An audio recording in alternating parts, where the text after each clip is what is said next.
So today we are looking at stress and the Bible.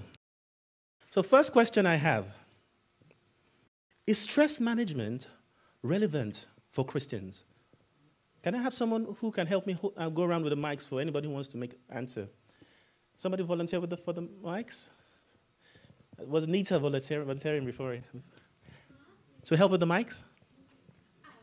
Okay, Jackie.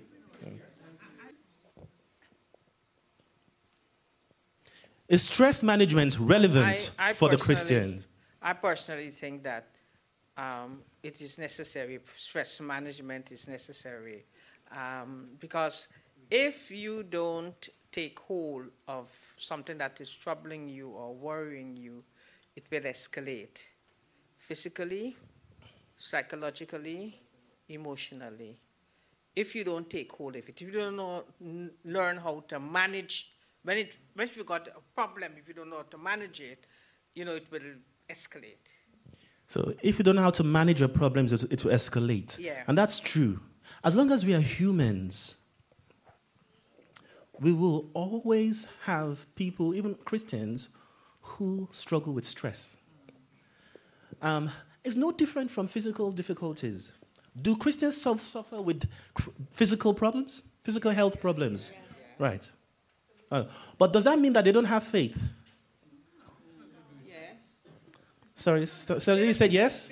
Well, do Christians suffer with physical health problems? Yes. Yes. Okay. But does that mean they don't have faith? No. Okay.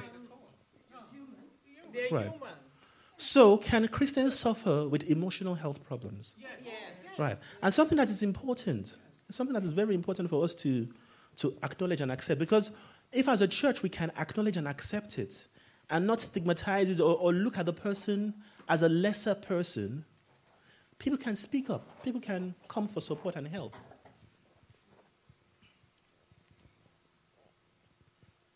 Next question.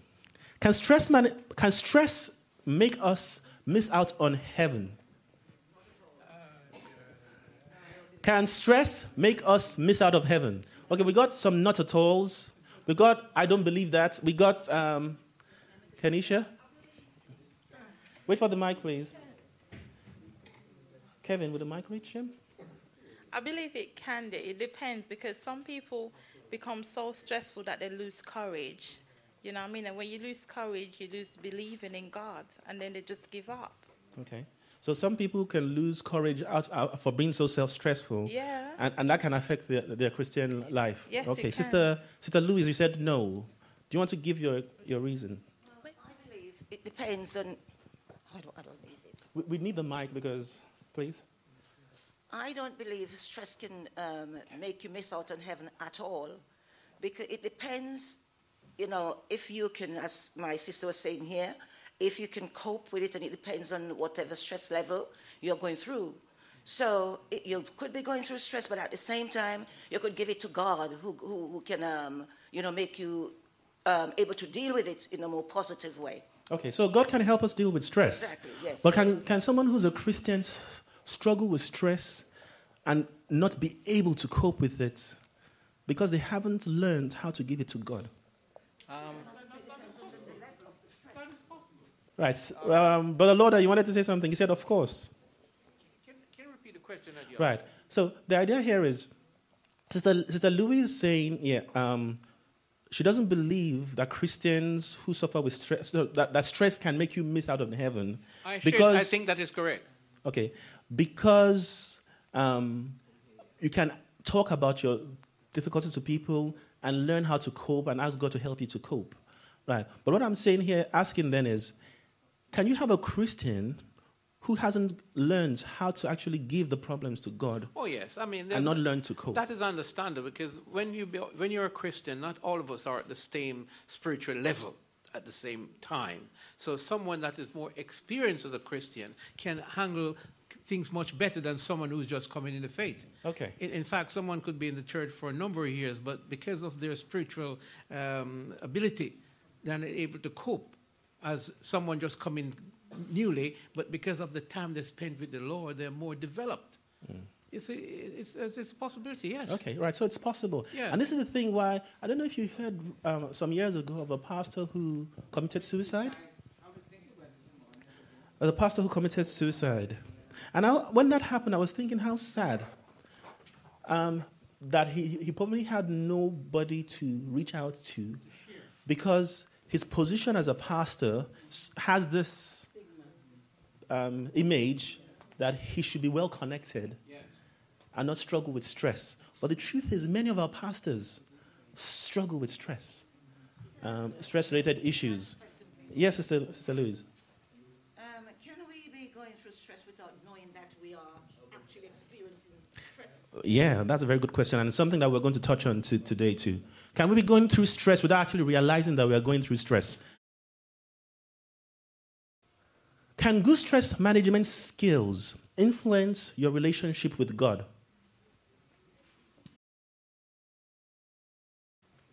Yes.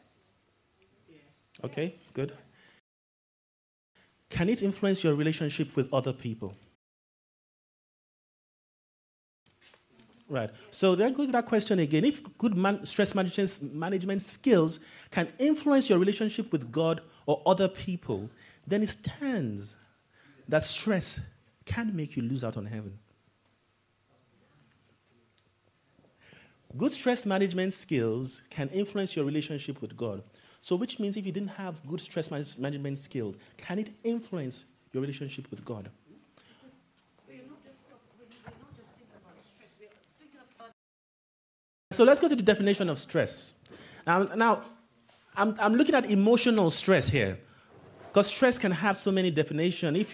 If I push this with friction, I'm stressing that board.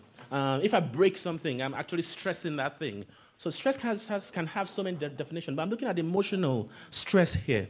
And emotional stress can be defined as that intangible mental and physical force that limits a person's ability to respond to life's situations in the way that they would normally respond. So that if they could respond to a problem usually, when they are very stressed, that problem becomes difficult to respond to. It's the limit to which we can push ourselves. It's the limit where we push ourselves up to and things start to go wrong. It may be physical health. You may start having things like high blood pressure, heart problems, or even stroke at a very extreme stage. If you just keep pushing yourself, you could get to a point where you just break down. And quite often, people are more knowledgeable or conversant with the extremes of stress. So people struggle. We know about people struggling with this depression. We know about people struggling even with schizophrenia. Quite often, you can find stress. Actually, not quite often, all the time, you find stress at the base of the problem. And quite often, it's been developing for years in stealth. So the person doesn't even realize they're being stressed. And after a long time, it just gets too much. So stress is that intangible mental, physical force that limits a person's ability to respond to life situations in the ways that they would normally would. And it's the limit to which we can push ourselves. Okay, move on. What causes stress? Now, what causes emotional stress? I stress that this is about emotional stress. How we interpret the situations we encounter. Does that hit home? Does that make sense? Sister Louise. How we interpret situations we encounter causes stress. Jackie? With that, the first question you asked about, where you said people, over a period of time, you can develop high blood pressure, diabetes, heart disease, and so forth. But I believe there are people who go through a lot of stress and never develop these things. Right, so everybody has a different stress threshold. Yeah. Okay, so we move on. So how we interpret things, situations we encounter. So I may be walking by Verna here, and instead of greeting me, she just looks somewhere else. And I think, she doesn't like me anymore. And then, over the whole week, I'm thinking, why didn't she wave to me? What have I done to her? And I'm having sleepless nights because of this, right? This is stress. Or I may be at work, and my manager says to me, she wants me to finish that job that she gave me by Friday. But in reality, I know that I can't really finish that job until 2 weeks' time. And I can't sleep. And I'm thinking, she would think I'm not good at my job. She's going to conclude that she doesn't think I'm a good worker. And they may sack me in the end. So I've already concluded that I've lost that job. Hence, I can't sleep. I'm struggling. I'm worried about it. This is stress. How we interpret situations we encounter, right? You can have someone who is on death row and is thinking, I've given my life to God, so I'm not afraid of this death to come anymore. And is happy and goes and dies happily, not afraid of it. But then you can have someone who is in their house and thinking, I can't go outside because what if those girls see me and laugh at me again? Right? Stress.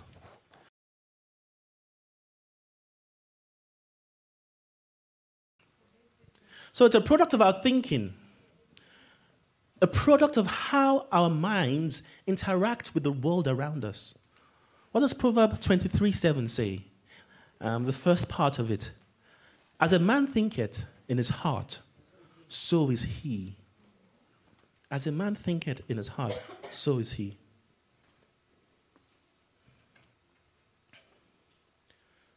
The question is, are you stressed? Are you stressed? I know we did a quick exercise this morning. So I'm going to have us divide into groups now. How many people are here? Let me just count. 1, 2, 3, 4.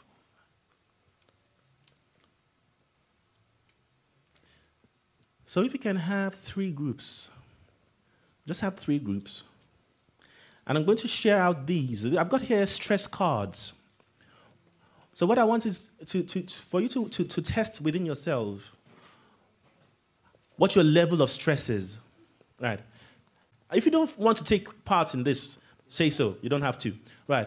So I'm going to just share this. Can I ask somebody to come and help me? Nita? Can you help me share this out, please? So can I ask you to divide into 3 groups? I have Sister Lee. Can you join Brother Loader's group here? Groups of how many? Just three groups. So 3 groups of 3. Yeah. Verna, do you mind joining this team here? Princess, can you form a group over there? So I'm going to make Brother Lauder the team leader here. Princess, are you strong enough to be the team leader for there? Okay. Mala, will you be the team leader for there for me, please? And Verna, you'll be the team leader here. Right, so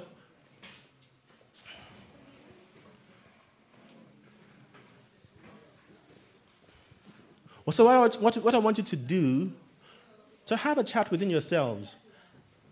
If you ask each other, do you feel stressed? Who feels that they're highly stressed? And who feels that they are calm? We just want to test out with the use of this stress card. Now, I'll tell you what happens with the stress card. The stress card, it changes color with the amount of heat in your fingers. So, the colder your fingers are, the more stressed you are. The colder your fingers are, the more stressed you are.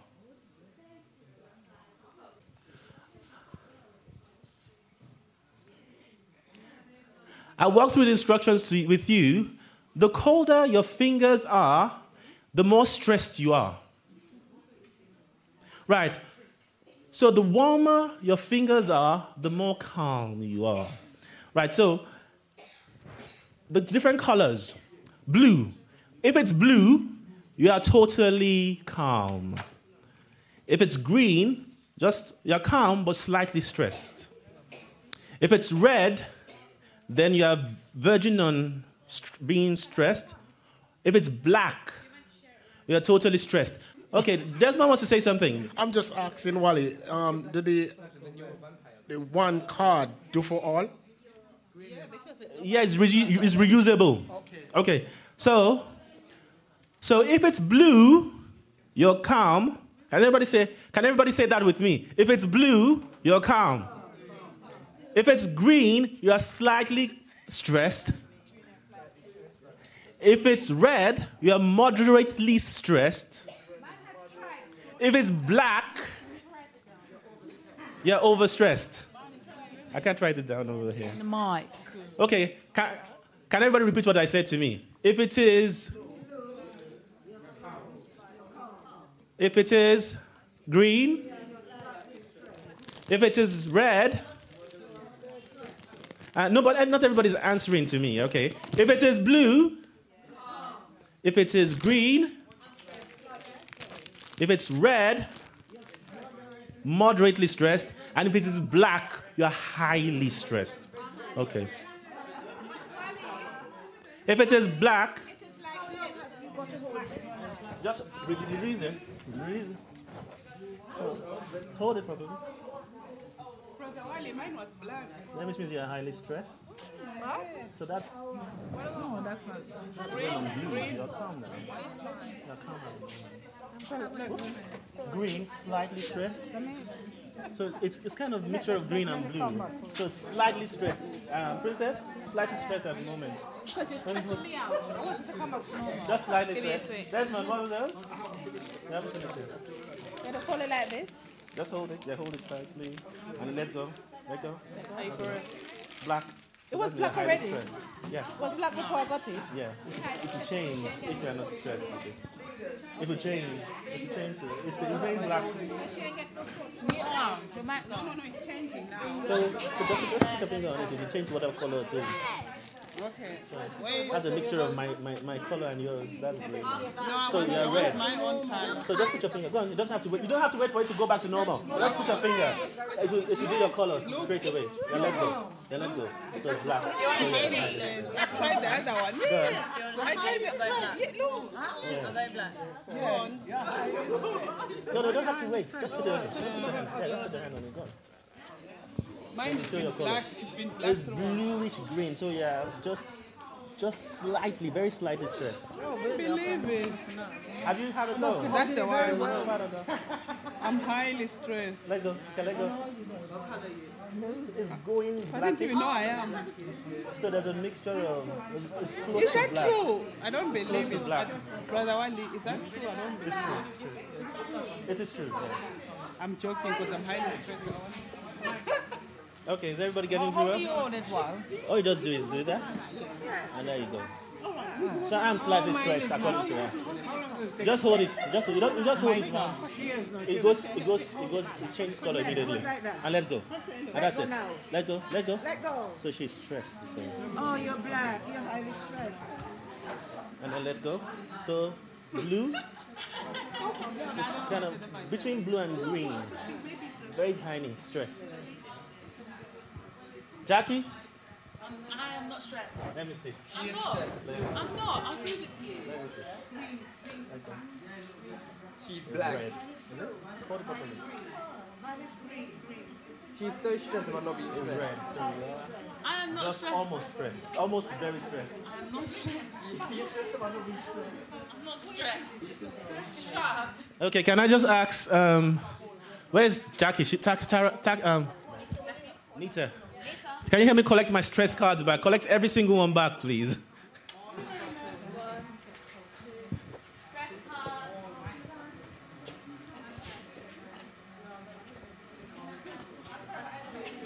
Sorry?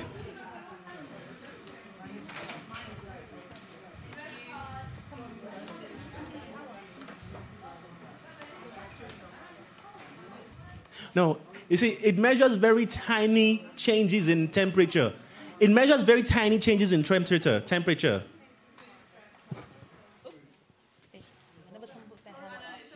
It measures tiny changes in temperature. Thank you.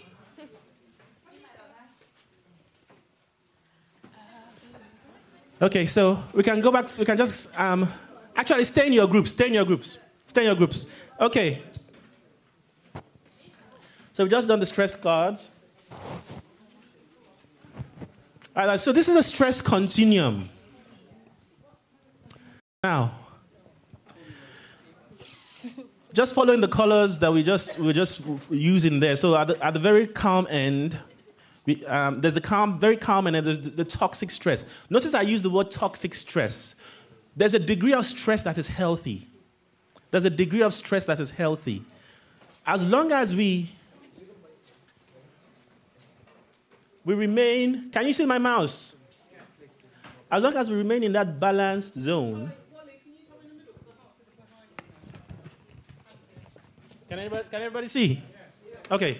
As long as we remain in that balanced zone, most of the time, that's good. Okay. Right. So we're looking at green and blue. Green and blue. So even if you are in green most of the time, greenish blue most of the time, sometimes red. But the problem occurs not often. The problem occurs when you are in this range all of the time. So that's if you are in the red and the black range most of the time, then it's verging on being unhealthy, the stress levels. Okay, yeah. What if you have cold fingers and Sorry, I can't hear you. What if you have cold fingers and cold toes? See, Do you get accurate reading? It gives an accurate reading because what you find, because these measurements are very tiny changes it's measuring. It's not measuring extreme hot or extreme cold. What they just notice is that as you get stressed, okay, let me explain this. As you get stressed, what happens? Your heart pumps blood faster so that the blood can reach your extremities. Hence, your extremities. What am I saying? No. The heart pumps pass faster so that it can reach the extremities that is needed. So, for instance, if you need to run, right, the blood goes to your leg so I can run faster. Now, but if you spend a lot of time worrying, where do you think the blood will be? Head. So it will be situated mostly in that area.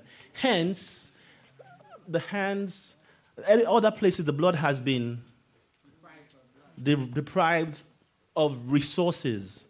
It will still have blood, but resources full blood. Because the blood is having to do a lot of work in the brain area. Sorry, I need the mic, please. Can you need the mic? Sorry, Judith had something to say. Can you be stressed and don't know it? Yeah. So what do you do when you're stressed and you don't know that you're stressed? Right, so this is, I'm going to be doing 2 presentations. Today I'm just talking about the Bible and stress. The next time I come to Enfield, I'll be covering how you can deal with it. But for today, we're just looking at this idea of stress. Is it relevant to us? If it's relevant to us, how is it relevant to us? So we can get to understand how it's relevant for me, myself.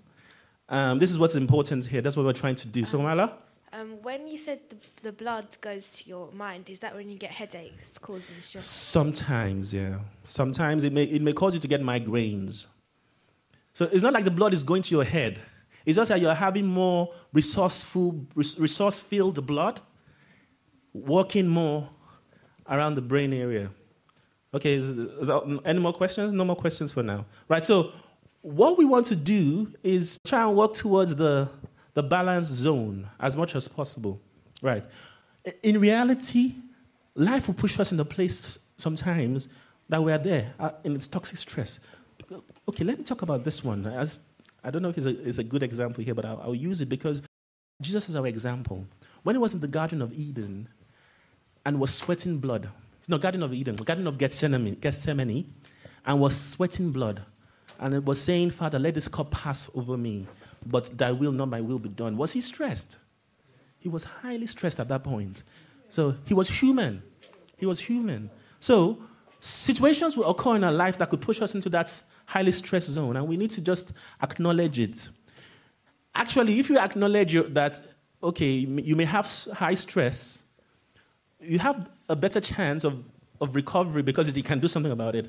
But when we are at a place where we're either in denial of it or we don't even realize it exists, this is often where the difficulties can occur.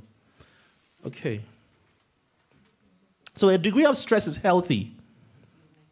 As I've said, the problem comes from when you are highly stressed all the time, or most of the time.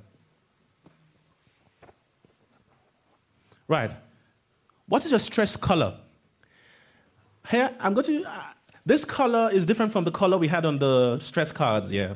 So just to help people understand how to know what makes them stress easier, I've divided them into three different colors. These three colors show the way the person thinks and the way the person relates and reacts to things. So we're going to be looking at three different colors of stress: green stress, blue stress, and red stress. The green stress is, the people are often, these are people who are often anxious prone, worry prone. Again, they may not be at the extreme end of worry, but they worry quite a lot sometimes when situations occur. So they're prone to shame. Sometimes they make negative predictions about the future, or they may make it often. So it's like they're thinking of what could happen about a situation, and they're predicting the possibility of it really impacting them very badly. So they worry a lot. And at the extreme end, they become fearful of fear. And when I say fearful of fear, what I mean by that is they become afraid of being afraid. Do you understand what that means? When they start noticing that they are worrying, especially when they believe that worry can do them major harm, whenever they start noticing they are worrying a lot, they start becoming worried that they are worrying. So these are the extreme end. And within my field, we say this is the step 2, level 2 anxiety.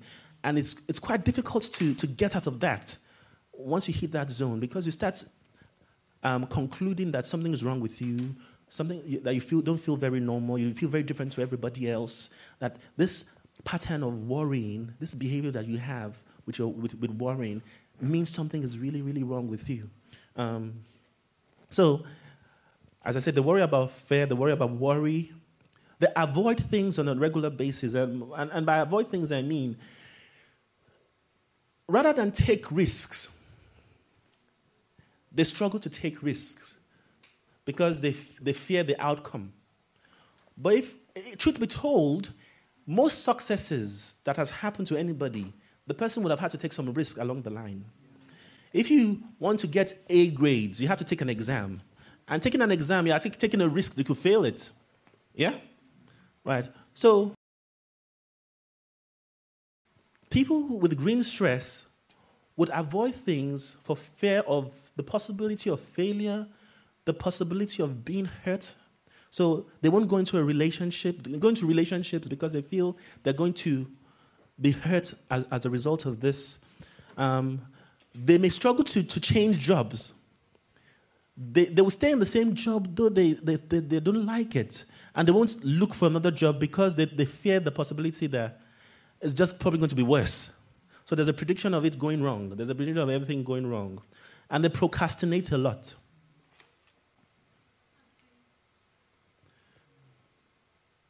Blue stress. So blue stress is relating to sadness on the lower scale and depression on the other scale. You may notice I've said, I'm trying to draw this relation because people may be very aware of being sad. It's something we all experience, right? So on one hand, on the lower end is sadness, on the extreme end is depression, right? So these people will criticize themselves a lot. So, for instance, they come and do something, I come and perform or something. All they're thinking in their mind afterwards is the things that they haven't done so well within that performance. They're not necessarily just letting it just do the performance and let it go. So they're very, very they're very focused on what they've done so well and unhappy about the possibility that other people may have noticed this also. And they don't really like the meaning that could have for them. So they feel guilty a lot, tendency to self-blame. You probably find at probably a moderately extreme end of this blue stress, you get people, I've seen your hand, Desmond, I'm coming. You get people who, they're saying sorry almost all the time. I'm so sorry. Even when you know that they shouldn't say sorry, they're saying sorry because they feel guilty about a lot of things. Desmond, go on. Who has the mic, please? I need to have Desmond on the mic, please. For someone who think that they don't do well if they go up and do something, isn't that good or bad? So you see, there's two things here. So one thing is to think that you don't do well if you go up. But another thing is to go up, don't do well, and see, okay, how can I correct my mistake next time I do it? There's progression. But when you are thinking, I'm not going to do well there. I didn't do well there. I'm just thinking I didn't do well there. And you are not progressing from that. It causes this blue stress I'm talking about. It causes a lot of sadness. And at the extreme end, it can lead to depression. Well, yes, if you're thinking that way. Yeah. But if you're thinking that, okay, I don't believe I do well, and then decide, okay, I must try my best to do better next time. Okay, so there's two things here. One, you could criticize yourself in a healthy way, because there's healthy criticism, isn't it? But then you could criticize yourself in a negative way. If every time you don't actually notice what you've done well as what you didn't do well, then it's verging too much on the negative. So you do a performance, there must be something you've done well in that performance. Acknowledge it, notice it also. But if you're constantly only noticing the things you don't do well, right, you will still be verging on sadness, depression. But if you notice the things you don't do well, and you notice the things you do well, and then put a plan in place to improve on the things you don't do well, then there's progress. So I got my last hand and I have to move on. Can pain cause you stress? Sorry, say that again? Can pain cause you stress? I didn't hear you. Pain. Pain can cause stress, yeah. So what colour would that be?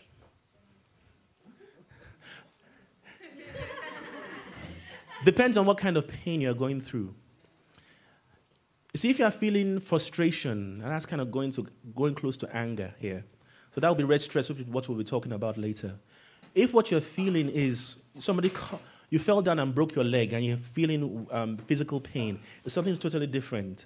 If you have a husband who walked out on you, you came home and you realized he's walked out and gone to children, the pain you feel there is also different. So there are all different forms of pain, and they can cause it can either lead to the blue stress, the green stress, or the red stress. Does that answer your question? Okay.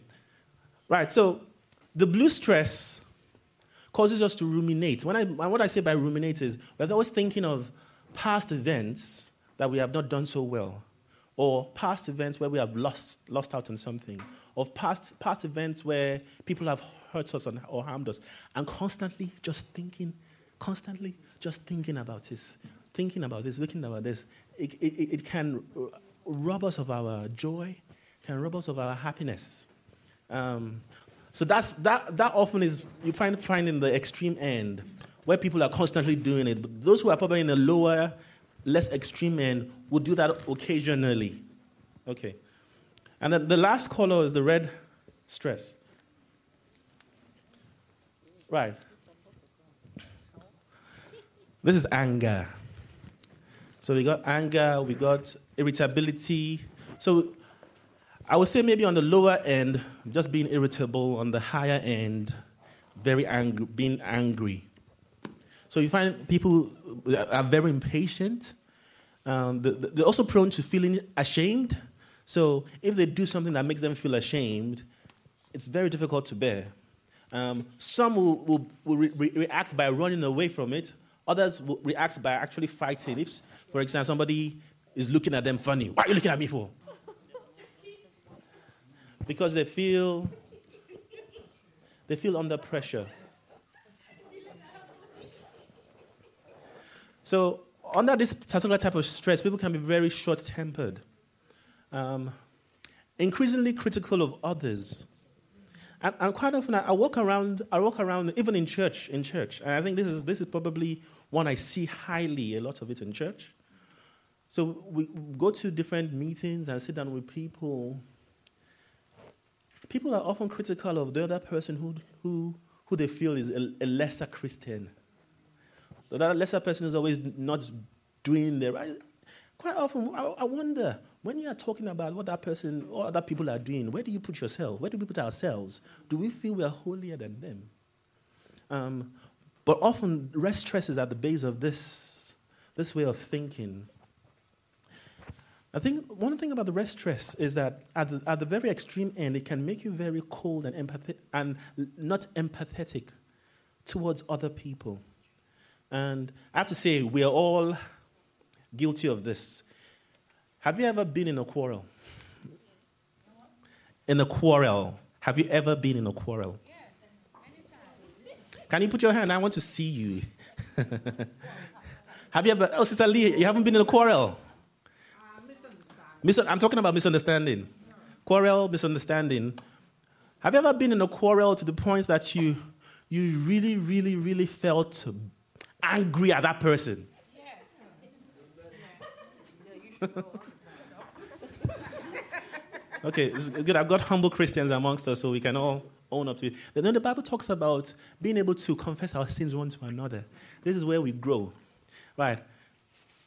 I've been in this kind of situations where I'm very angry, and at that point of my anger, I'm thinking of the worst thing I can do to that person to hurt them back more than they hurt me.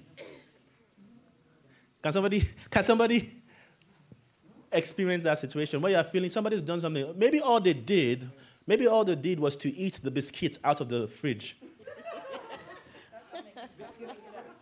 Maybe all they did was to eat the biscuit in the fridge. You were planning to go and eat that biscuit. You opened the fridge and you found that biscuit gone. Next time you make sure they don't get that biscuit. Or I came across a situation where a wife was so angry with her husband, she put her children's wee in his tea. Oh my gosh. Right. No, but that's, you see, this is where it has reached the extreme. Where it started was very simple. If you listen to their story, where it started was very simple. But they kept on trying to outdo each other at hurting each other to this level where she reached that point. After he drank the tea and she told him, he held her in the neck and wanted to kill her. Right. Okay. This is the extreme end. But what I'm saying is we have to be aware of these sorts of stress. Right, so we got another exercise. A second exercise. Can you go back in your groups? Are you still in your groups? Right. I want you to just talk briefly. Can you see clearly? Is it too small?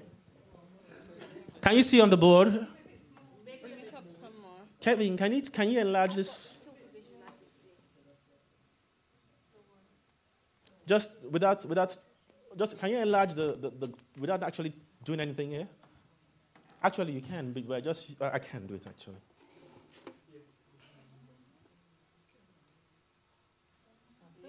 Oops. Can you see that? Yeah. Okay.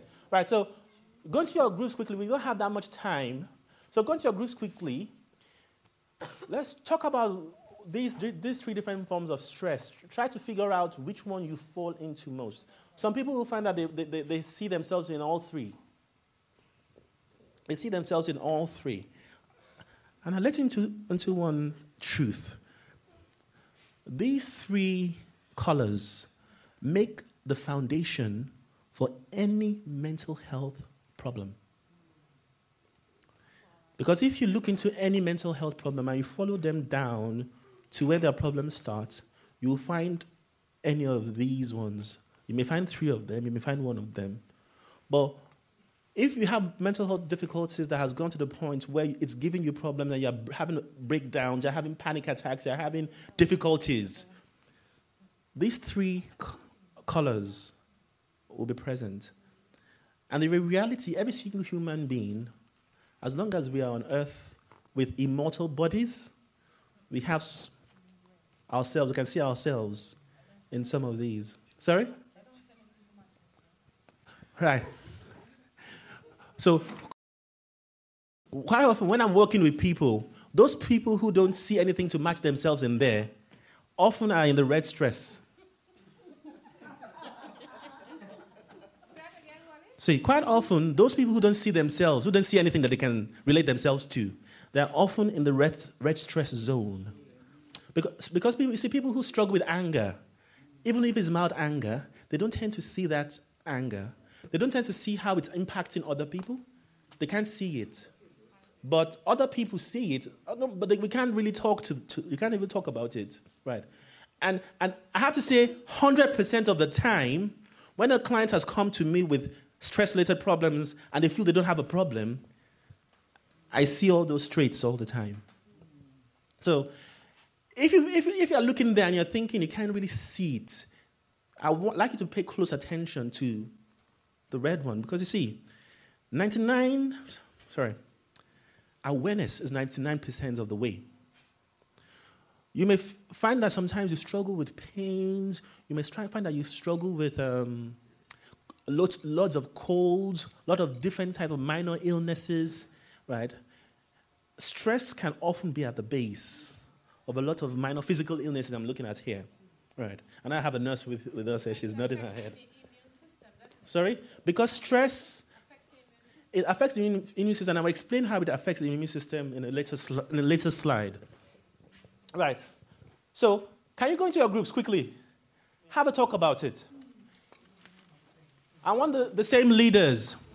So, Werner, Brother Lauder, and Marla, you are leading your team. After you've had your conversation, I just want you to come up here and say something briefly about what your conversation was like. Try to see, just talk about what you feel you are under.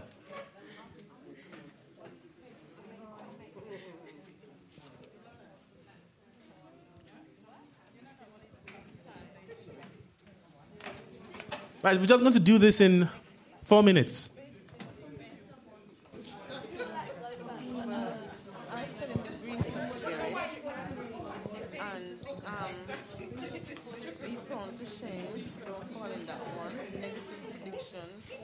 Worrying way too much. I fall in that one. Self-exercise a lot.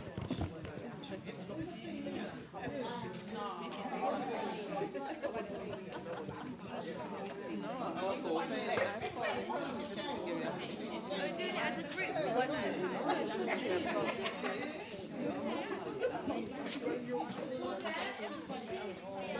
Kevin, we're recording, yeah?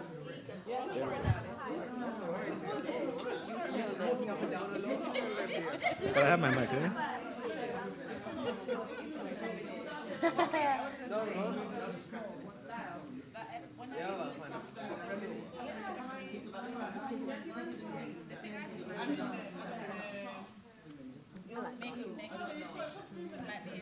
Ruminating means you're thinking a lot about past things that have gone wrong, your hurts, things that have happened in the past, but are still difficult for you to deal with.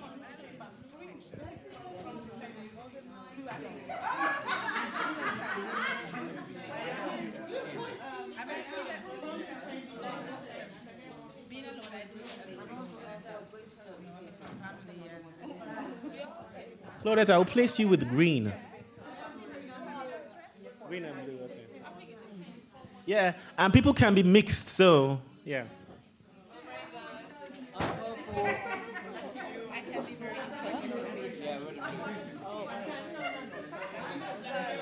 this way.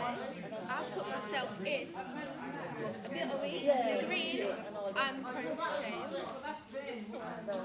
I hardly make negative predictions. I don't worry way too much. I'm feel fear. Okay, we got 1 more minute. Yeah.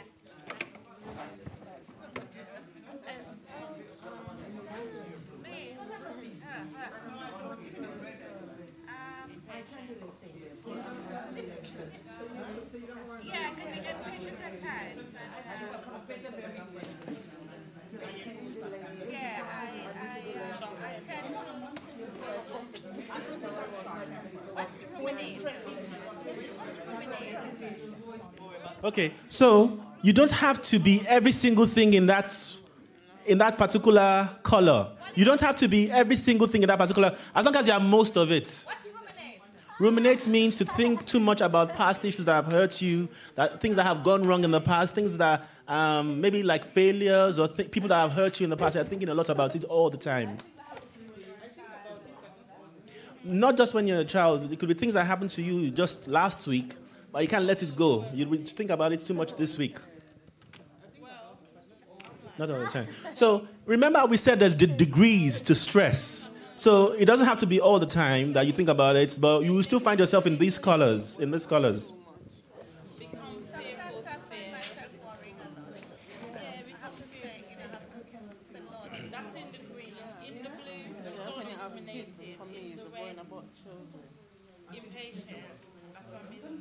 Okay, time is up. Can I have the leaders to please come up, please? So Werner, Brother Lauder, and Marla. Okay. Just give a brief few sentences about what you found out in your conversations. So, Brother Lauder, want to go first? Yes. Well, we have discussed all three items, and it has been discovered among ourselves that we all share a bit of each, which is understandable. Yeah. You know, none of us are perfect.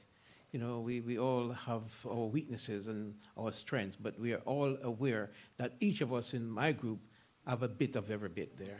Right. So it is very true that you can find yourself in a bit of everything, but you probably also find that you maybe have more of one than another. So it's good to be aware of this, because then you start to know, okay, these are areas where I need to work on.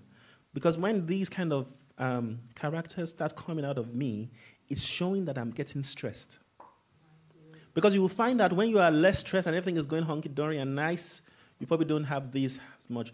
As the stress starts to increase, then these things start to pop out here and there. Okay. We had certain people talking about they avoid going to certain places. And we talked amongst ourselves, some felt shame and short-tempered. So there was red stress in our group, and that led to blue stress, which is prone to shame. And, Okay. And that's an interesting discovery there, because you see, one particular stress could lead you into another one. So if something happens, you have red stress and you get frustrated and maybe shout at somebody and you start feeling embarrassed about it all of a sudden, feeling quite shameful, and maybe hide away. Maybe feel afraid of coming back to church because you had a shout in the church. So it can cross boundaries. Marla. Well, my group, the majority was green and blue, because most of them will ruminate, and then most of them worry way too much, and some of them make negative prediction. So it's mainly green stress. Okay. So this exercise is good, because stress is an issue that is very real for our church. And quite often, we come to church, we have sermons, we come to church, we study the Bible, we come to church, but these issues are just ongoing in our lives, are not being dealt with. And you may step on somebody's toes as a result of it. You may hurt somebody else as a result of it. You may snap at somebody else as a result of it.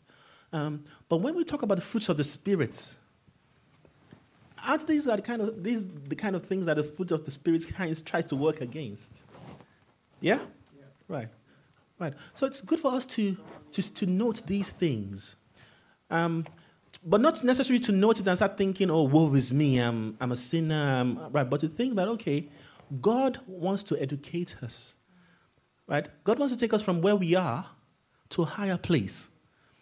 And he gives us that information so that we can start to help ourselves, one, to listen to him, to walk better with him, and walk better with each other. Because if you think about it, the difficulties we have in the church, the fighting, the struggles, the people don't get along with each other. Won't you find these things at the root? Is that a yes? Is that a no? Yeah. Okay.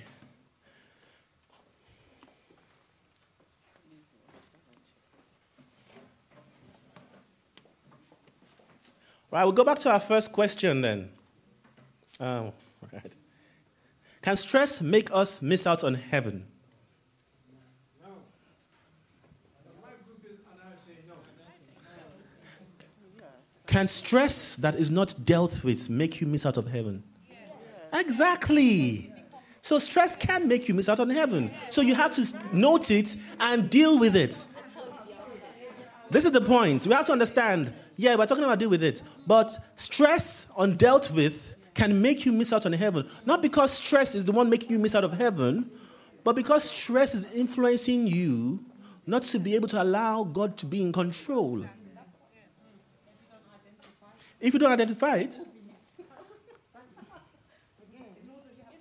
Okay, there's something that was just said here. If you don't identify stress, you will be left out. No. Because in ignorance, God winks. So when God doesn't realize, when you don't realize that stress is actually the reason, I don't know if you've noticed this kind of thing. You may have a woman, I'm coming, Sister Louise, I can see your hand. You may have a woman in the midst of the family. There's commotion and turmoil in that family, right? Because of that woman. She doesn't know it, but everybody around her is suffering because of that woman. She's probably exhibiting red stress, but can't see that she is the source of the problem.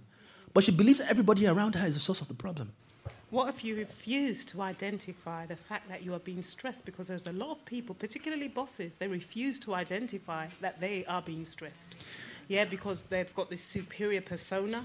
You can't tell them to be more reflective in their practice. There are people who refuse to identify that they're being stressed. Unfortunately, you would find that people, I don't know whether it's always refuse, or maybe they don't want to believe. I don't know whether it's they don't want to believe, because sometimes people don't actually realize that it is true, that this problem is really there. There are people who would definitely argue till death comes home or till kingdom come that they don't have a problem, that they're not stressed. And most of the time, they're in the red stress. Most of the time, they're in the red stress. And they will, I don't know if you've heard of, what's the word now? It's gone off my head. But there are these people who love themselves so much. They love their image. They may be vain, but not all of them will come out as vain. If they are Christians, they probably won't come out as vain. Hold on. I'm not saying they are not, but they'll try to process themselves as Christian. Yeah, right. But what I'm trying to look for, I can't find it now. But anyway, it's not self-centered now. No. I am going to ask a question. Okay, Sister Louise. Can one be so stressed that it takes over your mind, you're out of control, and therefore you ended up in a mental hospital? Now, are you telling me those mental patients who cannot reason, are you telling me that God going to look at every mental patient and send them? Did I say when you don't know, when in ignorance, God winks? I just said that, In ignorance, God winks. When you don't know. But when you know, now that you all know, probably it would have been better for you all not to know. But when you know, it's different. But when you don't know, God winks. Yep. Judith. We say God wink, that is true. But what about the people who all their life knew good and evil, and they insist on doing evil. And it comes a time in their life now where they can't control their thoughts. What's going to happen to those people? So it gets to a point where they you get ill, you get sick, got dementia or mental problems. So there are certain things that we have to allow God to be the one who's going to judge and how. We don't know what happened within that person's life. Maybe they repented at any point before that whole thing. We don't know. Some things God has to be the judge. Yeah, there's some things that we'll never know about the body. But the Bible said, by the fruits you'll know them. By some of the fruits, don't you know if they're good or bad? But you see, when somebody has a mental health breakdown or full one that maybe they've gone demented, they are not their real self anymore. So they may be doing things, and to you, sometimes they may seem sane, but they may be doing things which is out of character to them. You can't say. But there are some people who were very, very stressed in their lives, made a lot of people's lives misery, and then they suffered brain problems as a result. But again, I'll say we are not the judge. Let God be the judge. The best thing is to think about yourself, think about how stress is impacting on your life and how you can change it. This is how we should be as Christians. Sorry. Marla, last question, and I have to move on. Say for someone who's got disabilities or Down syndrome and stuff like that. Sorry, you have to speak louder. I can't hear you. Say if people have disabilities and mental issues and stuff, how would they would they know what stress is? Because in the condition they're in, they might not know what stress is. You see, this is one of the problems we have in our society, the stigma on mental health. The stigma on mental health makes people, first of all, try to pretend like there's not a problem. They feel afraid about talking about the problem. This is one of the things that I'm passionate about, is trying to break the stigma. It's one of the reasons why I'm doing what I'm doing. It gets people to understand that mental illness is only an extreme of what you and I suffer on a daily basis. We suffer from sadness sometimes. We suffer from things that make us fearful sometimes. We worry. Right, but the extreme end is where the mental health problems happen. So they are no different than us. It's just that they've taken things, unfortunately, life's situation, a lot of things around them has caused them to take things to an extreme end and has resulted in a breakdown. You see, things even like schizophrenia, where people start seeing things or hearing voices that's not there or seeing things that are not there, right? There's stress often found at the very beginning of the problem. And to be honest, this amount of stress that people have to bear in their lives, you won't believe. People going through years of being raped by their parents, people being beaten, and people... There was a guy who told me that his father, you know this metal skull you wash for washing pots, would put him in a cold bath of water and use that to scrub his skin. Right, okay. So people go through some extreme difficulties, which has put them in that place where they now have a mental health difficulty. And when I come to start to work with them, one of the things I need to try and do is to try and get them to think, okay, I am actually normal. It's just that I'm at the extreme of the problem. If I make these steps to make changes, I can be like everybody else. Right. So I don't know if that answers your question. Who was asking that question there? Marla. Okay. Right, so I'm going to move on.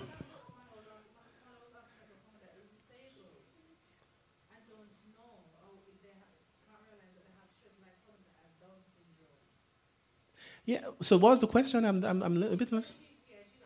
Have your question been answered? No, I said if someone has a disability, like mental issues, okay, and they are under stress, but they don't know what stress is because of the condition they're in, how would they solve it? So it's very difficult to solve. There are people who work with learning disability, autism, people who it's very difficult to teach them. But there are methods that you use to teach these people how to be less stressed. So does that answer your question?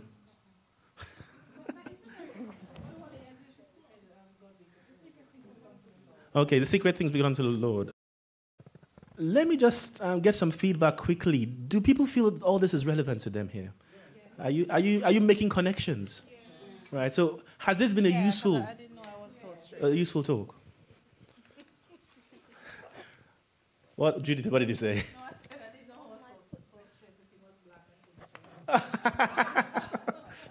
Judith.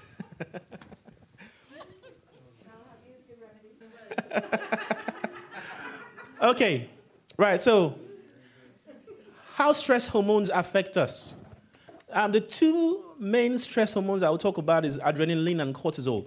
There are more hormones that work with stress situations. All those colors I told you about, the green, blue, and the red. So there are all the hormones that work. But the two I want to focus on are the adrenaline and the cortisol. You may have heard of adrenaline. Everybody seems to know more about adrenaline.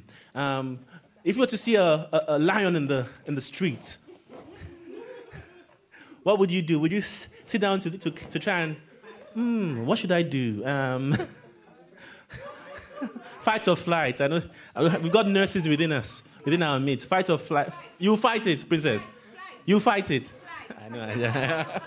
She says flight. I know. Right. The body gets induced with adrenaline. It picks up immediately, woo, and you react immediately. And in situations where somebody makes you very angry and you want to fight back, adrenaline, woo, and react immediately. But adrenaline has this thing. What it really does is, as soon as it fills up in your bloodstream, it causes your heart to start beating faster, so that your blood that has oxygen can reach the parts of your body that needs to use it quickly. If you have to run away from this lion, your feet has to. And you may have heard of stories where people were so strong they were able to lift a car up because their daughter was under the. Right, so this is kind of adrenaline at work. It infuses you with energy. Or you might have heard of parents who could just run into a building because their baby's on fire. The house is on fire, but the baby is still in there. They run without thinking. Adrenaline just infuses them, makes them drop out of logic and follow their their gut feeling. They run into the... Princess Peter, did you run into the building? No, but when I was at Caribbean Union College and it was on fire. Okay. I remember the students had left to go home. Someone called and they left their box of books. Okay. In the men's dormitory. And then when we were told the dorm was on fire, They went in. I don't know how I managed to. One of my friends, she picked up a big table and down the stairs, and I picked up a big box. If you ask me ordinary to pick up that box, I can't. You won't be able to do it. No, but you pick up those big boxes of books. Mm. And, That's adrenaline working. That's adrenaline working. Now, so adrenaline, what it's really doing is sapping energy from other parts of your body at that moment. So your immune system, everything is at that particular moment just getting sapped of the energy to what part that needs it. Right. Sorry, I'm blocking people out. Right. Cortisol, on the other hand, works in a similar way but different. It does the same sapping of energy, but it builds in the bloodstream across time. So instead of immediate, so it just builds slowly. So you have this problem that's niggling at you, you're worrying about it. It's building and getting higher and higher and higher and higher. But it's also doing the sapping of resources. So it's slowly sapping up resources, right? And as a result, you start noticing that you're getting a lot of colds.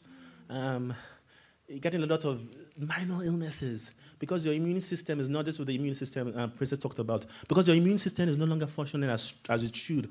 Because the resources it has been reduced to try and deal with whatever you are dealing with in your mind or worry.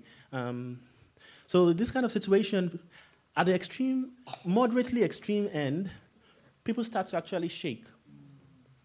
And they have this constant shake. Because there's too much stress hormone in their system. Okay, what's funny, Nita? Okay. So there's too much stress hormones in their system. And again, for it to actually come down to safe levels, it takes a long time also for it to reduce. So it increases very slowly. So in a space of 2 to 3 weeks, it's just going high. If you are worried about something for over 3 weeks, after 3 weeks, you just find all of a sudden it feels like you've done almost 10 years of labor because it's quite fatiguing. It can get quite fatiguing at the very, very extreme end. I often say at this stage, if you have like 1 hour of worrying, almost feels like 3 days of labor, hard labor. And the person will be thinking, I haven't done anything. Why am I feeling so fatigued? Something is wrong with me here. But that worry creates that much pressure on you. Right. Now, so the stress hormones, their initial job, one of their jobs is to self-defense. It's a self-defense mechanism. And this is what I want you to take note of what I'm going to say here. Increased cortisol in our system causes a reduction in empathy and compassion. This is a scientific finding. Increased cortisol in our system causes a reduction in empathy and compassion. How could a mother, a woman who really loved this man before, get to a point of pouring wee in her husband's tea? Right. No, it does not mentally ill. But they've held that grudge for so long that there's no more empathy for that person. So they can't feel that what they are doing to that person is quite wrong. It's not, Princess, it's important to know it's not mental illness. Any of us can get to a point where we get angry and do things that are out of character. It's true.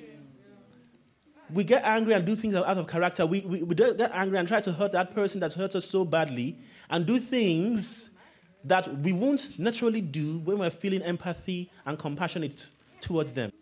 So not only anger, if you worry too much, it gets to a point where you are lacking, your empathy is reducing and your sense of compassion is reducing because all you can think of at the moment is how to save yourself, whatever you're worrying about.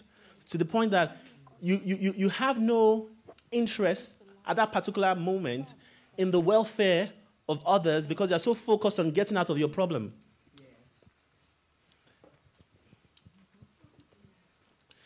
And on one hand, you can actually understand this safety defense mechanism because if you saw a lion and you had a gun, you wouldn't think, poor lion, if I shoot it.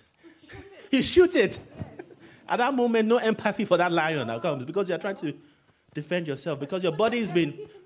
So your body has been filled with hormones and at the moment, all you can think is safety for yourself. And this is what these stress hormones do. And this is another point. They did a study on criminals. These are looking at the hard criminals, those who pedophiles, very rapists, killers, murderers, those who do repeat murder, serial killers. That's what I was looking for. Thank you, Claudette. And they found a high degree of cortisol in their system. Very high degree of cortisol in their system. So what am I saying here? You don't manage your stress levels, your system is going to be full of cortisol. It's going to cause you to have less empathy towards others. Does that impact your Christianity? Okay. Right, so,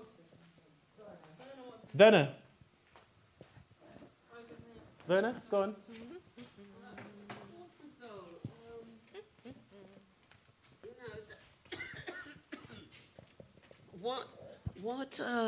What stress is it? Blue stress, green stress? No. Any of the stresses will cause any of those colors will cause an increase in cortisol. How much do cortisol damages your system? Cortisol of its own doesn't damage the system. No. Cortisol of its own doesn't damage the system. Cortisol just causes your body to react in a different way than you normally would. But because all the cortisol it's a bit like this. If I say I want to carry all these chairs, and I keep piling all the chairs up, I want to carry all of them. Would there be a point where the chairs I'm carrying will either break my back or make me fall down? Right, okay. Right, so you could say it's the weight of the chairs that caused me to break my back and fall down, but it's really because I pushed things beyond the limits that my body can take. And this is what would usually cause the problems. So cortisol of its own doesn't really cause a problem. If you can learn to understand what cortisol is doing and learn to find ways of relaxing and calming yourself down regularly, and this is something we will discuss in our next session, because I have another talk that I'll be doing here in Enfield. But this is a Bible passage. Blessed are the peacemakers, for they shall be called the sons of God. Can you be a peacemaker if you have no empathy or compassion? No. Even if you have reduced empathy or compassion, you may be able to be a peacemaker. But if your cortisol levels are high, it will be very difficult for you to be a peacemaker. Because at the moment in time, all you can think of is the difficulties you're trying to deal with.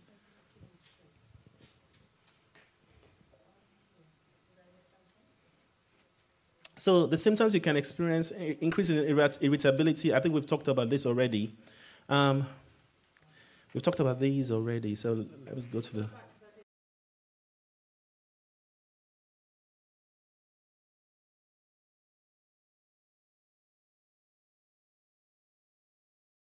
Right, worry can lead to increased cortisol. That's what we've said already. Let's see what the Bible says. This is why I love the Bible, because if you study the Bible, you will see that there are keys there to actually help us as Christians to not be so stressed. Jesus knows this. He's the one who he created us, didn't he? God created us. He knows how our body works. It's just like a person who builds a car. They know how it works. So in the Bible, there's a manual that actually helps us to know how to deal with our emotions better.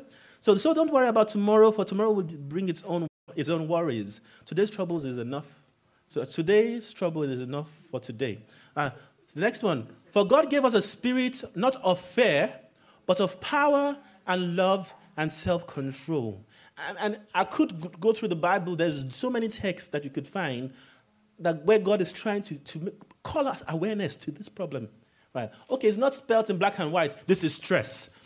Because really, when did the words, how long ago did the word stress get formed in English? Right. So you might not find the word this is stress in the Bible, but you find instructions in the Bible, where God is trying to help you understand that there are certain ways of thinking, certain ways of reacting that do damage more to you as a Christian, and it's just wise to take heed. Another thing I must say about this, you see, the more cortisol you find in your system, the less effective as a person you will be.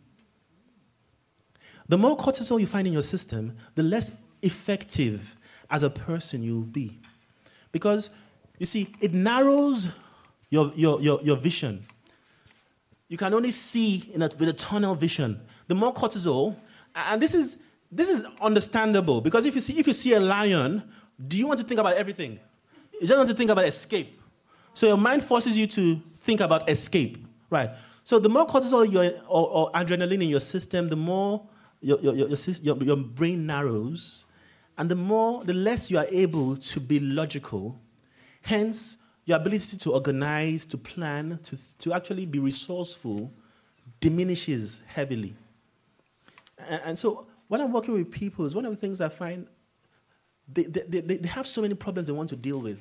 They spend so much time trying to resolve these problems by worrying, but find that they're just getting more confused, not really sorting anything. Sorry, I can't take your hand at the moment because I have to rush. Just feeling more confused and confused. Okay, I'll just move on to the next. Right, okay. Too much thinking about the past hurtful events, which was talking about the blue stress here, also increases cortisol levels. So remember what I'm saying here is that once your mind senses that there's a threat somewhere, and interestingly, the threat doesn't have to be external to you. If you came to me and said to me, you stupid man, right? I feel stressed, my stress levels increase. But if I say to myself, what a stupid thing to do, I still feel stressed. Because my mind is taking it, I'm under attack. But under attack by who? By myself. And the stress will still will still rise and cause this buildup of stress hormones in your system. So this is why we say self-criticism, self-critical talk can often create more problem. As I said, yeah, healthy criticism is good, but self-critical talk can lead to more problems. Let's see what the Bible says. A cheerful heart is good medicine, but a crushed spirit dries up the bones. And to be honest, we've said cortisol, high amounts of cortisol, what does it do to your immune system? It compromises your immune system and causes your body to break down physically as a result. So when the Bible is saying that a crushed spirit or sad spirit, it dries up the bones, God knows this is what He made it. He knows all this already. So He's given us that information already. And this is where, unfortunately, as Christians, we fail, because we have the answer in our hands, the Bible. But often, because we're so focused on just the spiritual aspects, we miss out the physical and the spiritual teachings that the Bible is trying to share. Sorry, we miss out the physical and the emotional teachings the Bible is trying to share. Right, so high amounts of cortisol in the brain creates a poor awareness of self and others. And this one is what we've been talking about a lot. The more stressed you become, the less aware you are. I don't know if anybody here has experienced this. You have a friend who, they don't seem to realize that things they are saying, things they are doing may be offending others. They don't seem aware of it at all. And sometimes when you call it to their attention, they may even tell you, no, I didn't do that at all. No, I didn't do that, right? Because quite often they are so stressed, they cannot be aware. They're not self-aware, aware of themselves, and aware of how whatever they're behaving is impacting other people. Right. Okay, so today what we've just done is to look at stress, to see its relevance to us as Christians, to see whether it's something that we need to take seriously and start to manage. Because to be honest, if we manage stress better, many of the commotions in church will be less. Because if I don't have so much stress, I won't feel paranoid that Sister C or Sister CC or Sister BB didn't give me that spoon of rice because she didn't like me. I know I'm using funny example, but these things are true. If I didn't have that amount of stress, I won't think that the reason they didn't give me a leadership post is because they don't like me, and it will start bothering me. And you see, when we can all work together in cooperation, often that is a testimony to a church with less stress. But when we are all at each other's neck, there's a high amount of stress going on, which, if well managed, because you see, we have an advantage. We know about the spiritual, and the spiritual is powerful. But often, the emotional doesn't allow us to give control properly to the spiritual. And this is where we try to take the control most of the time. So today, this is what we've just talked about. Next time, I'll be looking at how you can manage this, how you can deal with this. I'll be looking at why in the first place your particular color of stress developed. And also be looking at what you can do about it to make sure that your life, your Christianity is not being sabotaged by stress. I think my wife, I'm not quite sure what date it will be. I'm not sure if this is the 9th or the 16th. I know I'm also doing a talk in Wood Green. So I will have to get back to people and let people know what date the next talk would be. So I really want to thank you so much for being a wonderful audience.